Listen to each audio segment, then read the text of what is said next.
Mr. Godrej, dear colleagues, friends, it's a great pleasure to join you all this afternoon. I've been asked to speak, as you've heard, about the Indo-Pacific concept that has recently gained greater salience in diplomatic conversations. But this is a business gathering, and my effort today would be to convince all of you why the Indo-Pacific matters in your life as well. In doing so, I expect to set at rest some of the misconceptions in that regard. Hopefully, that would contribute to an even wider understanding of an approach that has actually been gathering increasing traction in recent days. So, what is the Indo-Pacific really about? Literally, it signifies the confluence of the Indian and the Pacific Oceans that can no longer be handled as distinct spheres. We are speaking of a maritime space that connects Africa, Asia, Eurasia's Pacific coast, Oceania, and the Pacific coast of the Americas. Over 50% of global trade traverses through this maritime domain. It is also home to over 64% of the world's population and 62% of the global GDP. And obviously, the security, stability, peace, and prosperity of this vast region is vital for the world. Now, why then are we looking at it in a joint rather than a separate manner? It is always tempting to speak of grand strategy and nuanced diplomatic signaling. The truth, however, is far more prosaic.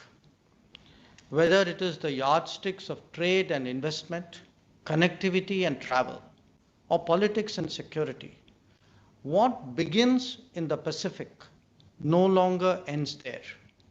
And the same holds true for the Indian Ocean.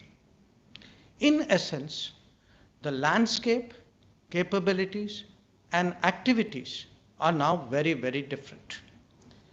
Every nation and region would have its own version of this reality. But I can speak for India and say this. It captures a mix of our broadening horizons, widening interests, and globalized activities. Many would agree with us. Others could actually offer additional justification.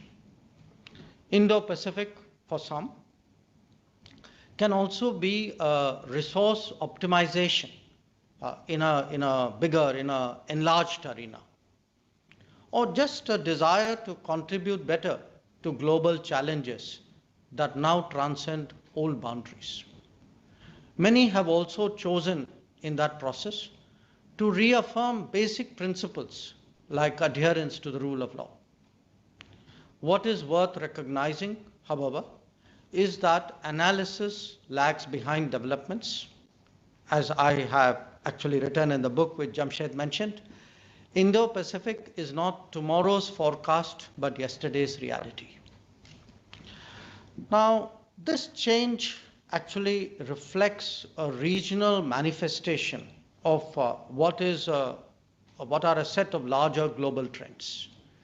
As societies have got more globalized and power distribution rebalanced, the interests of many now extend way beyond their near proximity. This trend has been particularly strong in Asia, which has been at the heart of a new economic resurgence. Whether viewed from the perspective of resources, endeavors, or challenges, it is therefore no longer realistic to confine our thinking within the earlier box. Doing so would either mean we are being deliberately outdated or that we have chosen to make only selective exceptions.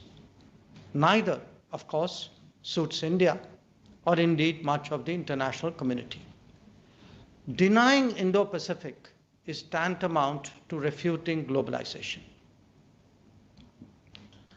Who owns the Indo-Pacific as a concept is a debate in itself. There is as much history there as a diversity of opinion. The fact is, pretty much everyone who recognizes how important an understanding of the Indo-Pacific has become to their lives has a point of view. The contemporary record shows that India and Japan were actually the early movers, Australia and US somewhat later. The ASEAN announced its approach last year. Others in Asia have joined in as well.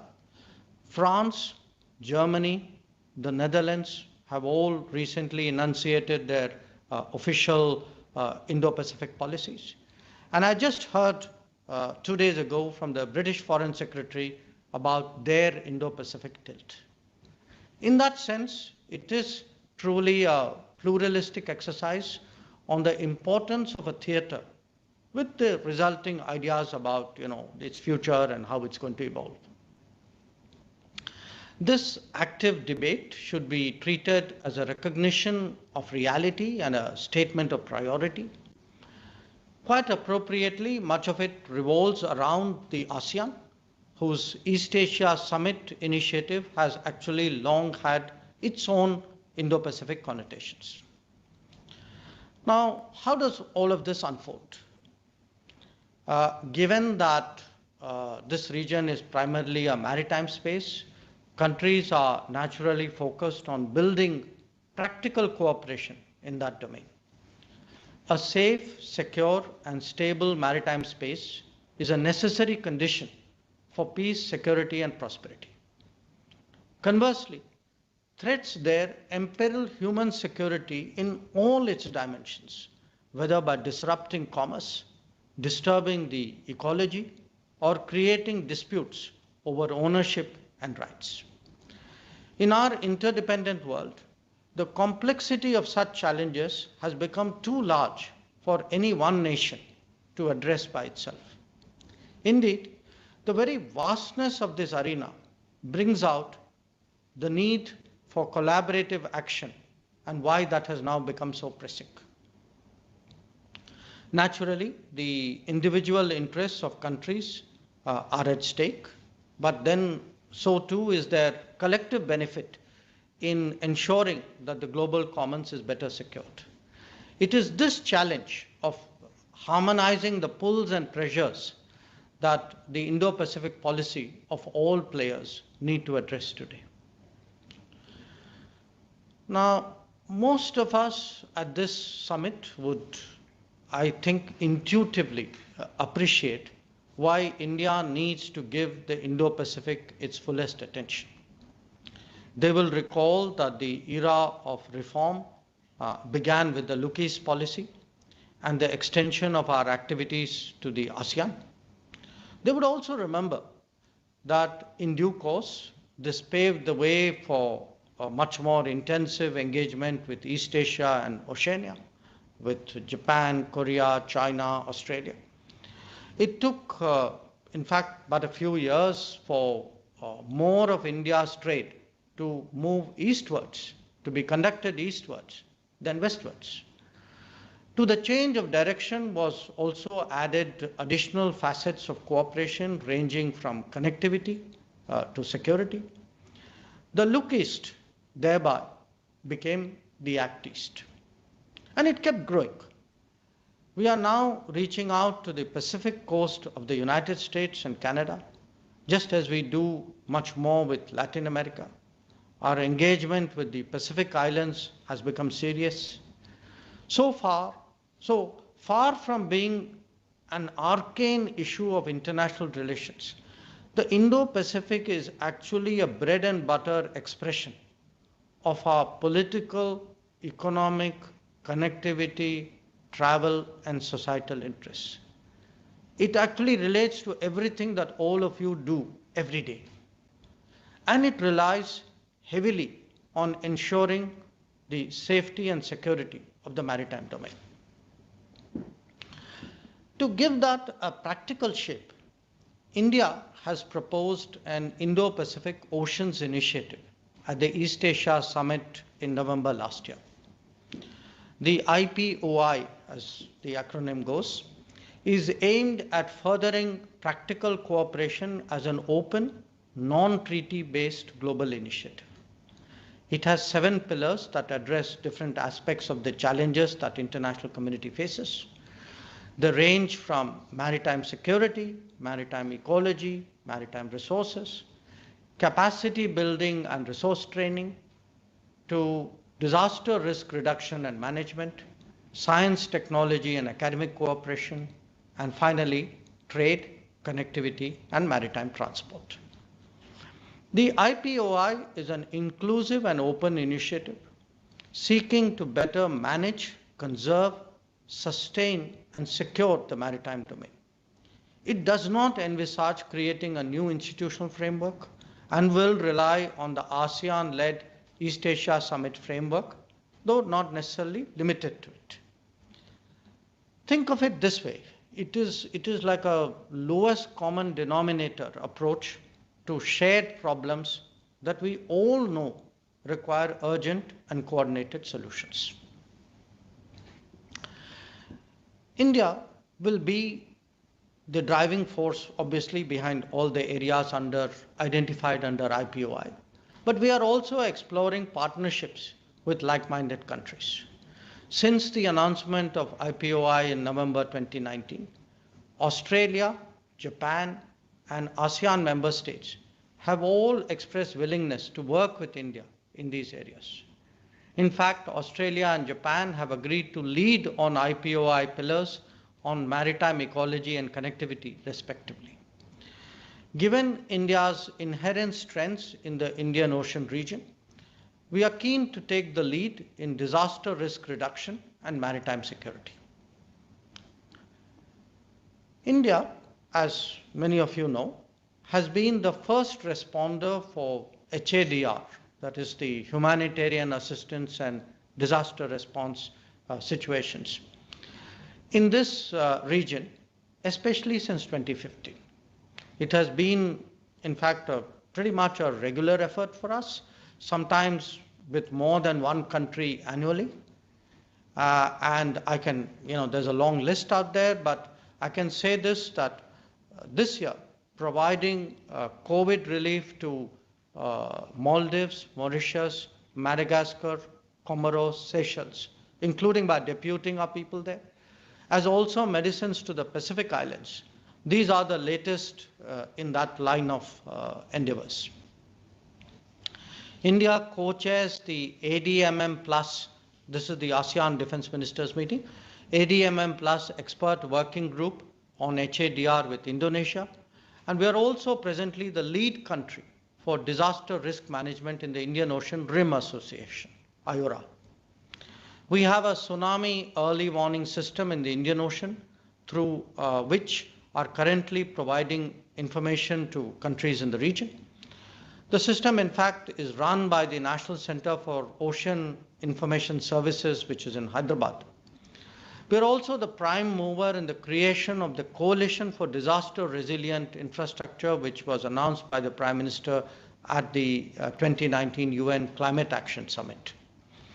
It aims to promote disaster resilient infrastructure through research and knowledge sharing in the fields of infrastructure risk management, standards, financing, and recovery mechanisms. We have also taken the lead in evolving common guidelines on HADR and common SOPs for search and rescue in the Indo-Pacific region. We are currently finalizing the guidelines on HADR cooperation within IRA and are working similarly with the EAS for finalizing their guidelines. Now,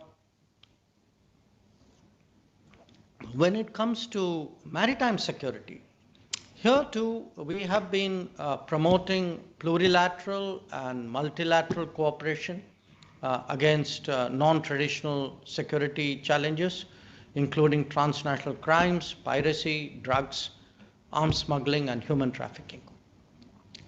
This area, of course, addresses the traditional domains of security, starting with maritime domain awareness, long-range identification and tracking of ships, etc. In fact, again, if you look at it, India has been taking the lead in organizing maritime security cooperation conferences under the East Asia Summit. The fourth such conference was held in Chennai in February this year in partnership with Australia and Indonesia. India is also an active participant in the Singapore-based Regional Cooperation Agreement on combating piracy and armed robbery against ships in Asia. This started when there was a lot of piracy around Indonesia. We have maintained deployment of ships for maritime security and anti-piracy operations in the Western Indian Ocean as well, and the Gulf of Aden since 2008, and the Gulf of Oman since 2019. They have helped greatly in addressing these threats and what would be of interest to many of you in reducing insurance costs. We have also been at the forefront in promoting maritime safety and security, participating in plurilateral and bilateral exercises, both by the Navy and the Coast Guard for several years, have helped to build confidence, achieve interoperability, and evolve common SOPs between forces of different nations. We have been leading the efforts in the region to promote what is called white shipping information exchange through an information fusion center, which is located in Gurugram. Several countries have already joined this effort, and many more are keen to do so. India's maritime domain awareness initiatives have strengthened capabilities of several countries, and we have also helped with equipment, with training, and we have assisted with hydrographic survey, which has supported the charting of waters for some countries. And I can tell you many more countries are actually interested in that. Now, despite our best efforts, the fact is that India doesn't have the capacity to lead cooperation efforts across all the 7 pillars. It is with this view that we are actively seeking partnerships with like-minded countries. If I were to point to a case in point, so to speak, it is the maritime ecology pillar. This is a critical area where we are trying to protect the marine environment, including finding technology-based solutions to pollution and combating, in particular, plastic marine litter, ocean acidification, and oxygen depletion.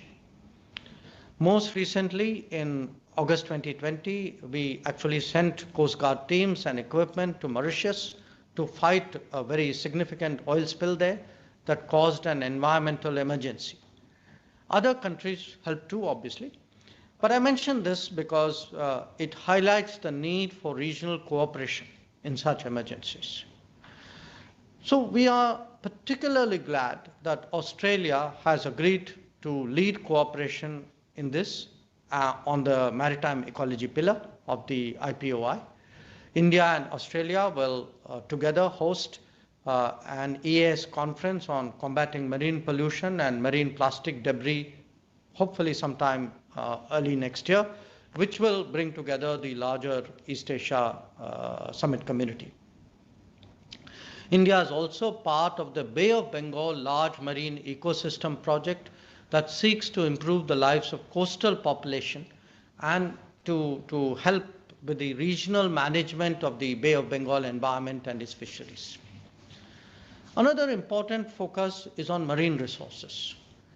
This involves conservation activities, including sustainable management of fish stocks, preservation of species diversity, action against illegal, unreported, and unregulated fishing, IUU fishing, conservation of maritime protected areas, and ensuring sustainable exploitation of seabed resources.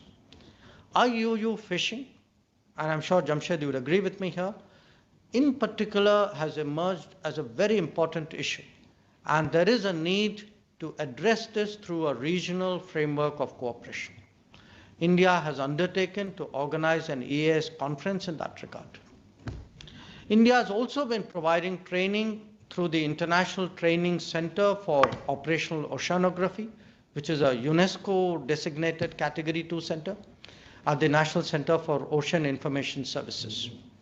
In addition, there have actually been 3 ASEAN-India workshops on the blue economy that have been held so far.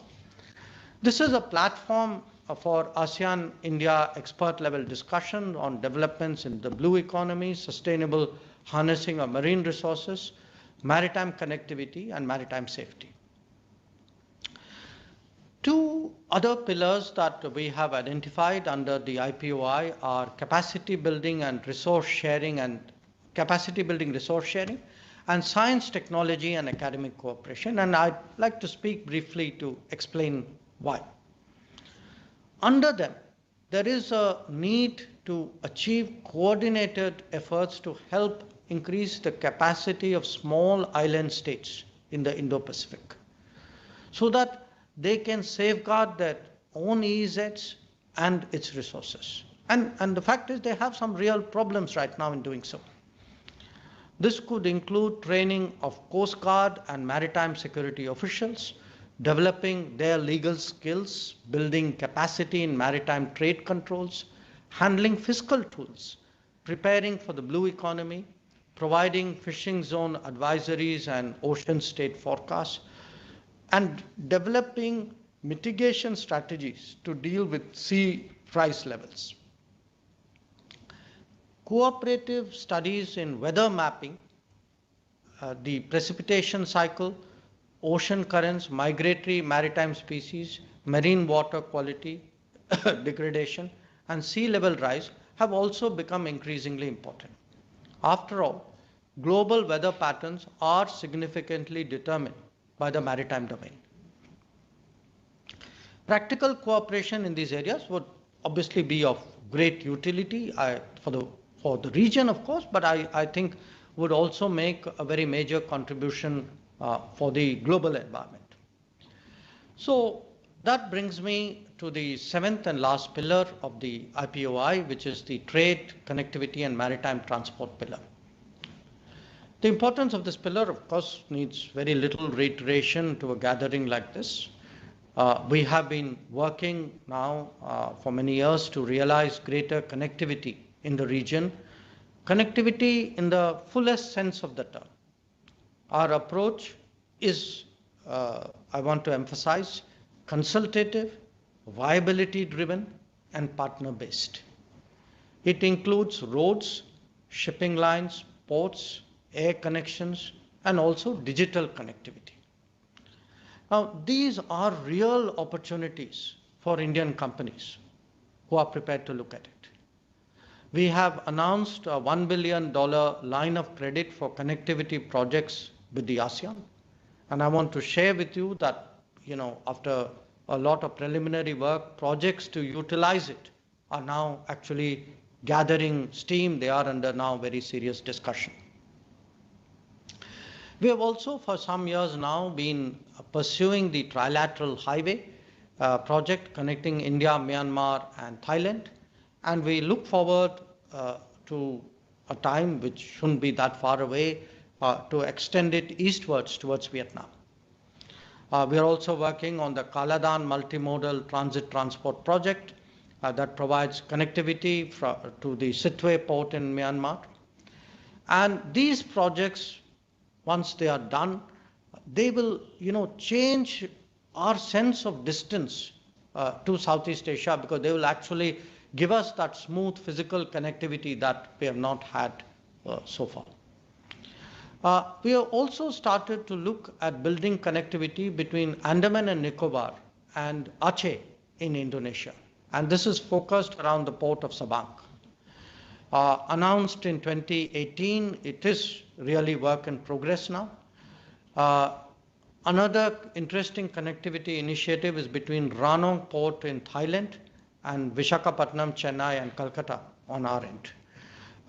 Relevant MOUs were signed last year, and again, we hope to take it forward. On the other coast, India and Maldives are working to operationalize a cargo ferry service. We are also looking forward to building infrastructure and connectivity projects in Malé under Government of India lines of credit. Our infrastructure partnership with Sri Lanka is undergoing upgradation. There are very active discussions underway in a variety of projects. We're also exploring third country cooperation with Japan on projects out there. As for trade, the Indo-Pacific is obviously central to our exports and imports.